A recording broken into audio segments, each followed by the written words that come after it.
এর থেকে দুর্ভাগ্য মনে মানুষের হয় না। এর কারণ এটা হচ্ছে আমাদের বাসার পুকুর, যেটা প্রায় অর্ধ পরিত্যক্ত। এর কারণ হচ্ছে কি আশেপাশে শুধু আগাছা হয়েছে। তো এই পুকুরটাতে আমি ফ্যামিলির কুবুদ্ধি দিয়া মাছ ছাড়াইছিলাম, প্রায় 6 মাস হয়েছে। ওই বড় বড় মাছ লাফায়, চোদনারা খালি লাফাই, ধরে না।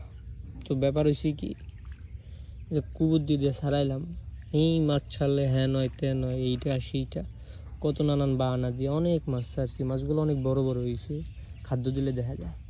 কিন্তু আমার মূল টার্গেট হয়েছে বড়শি দিয়ে মাছ ধরুন। কিন্তু আমার পুকুরের মাছ বড়শি পছন্দ করে না। এখন তাদের রুচিতে সমস্যা, নাকি আমার গেট আপ পছন্দ হয় না, কি হয়েছে না হয়েছে কিছুই বুঝি না। এই যে কার্পো মাছ আয়া বয়ে রয়েছে, বড়শি খায় না।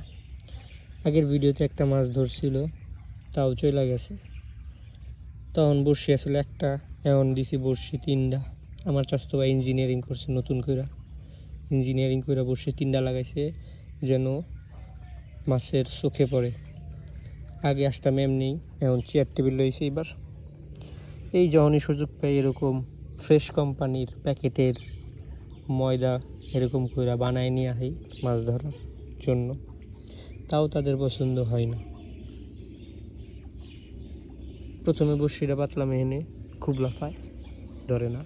পরে দিয়ে এনে লাফায়, এনে দিলাম, ধরে না। পরে দিয়ে এনে লাফায়, এনেও ধরে না।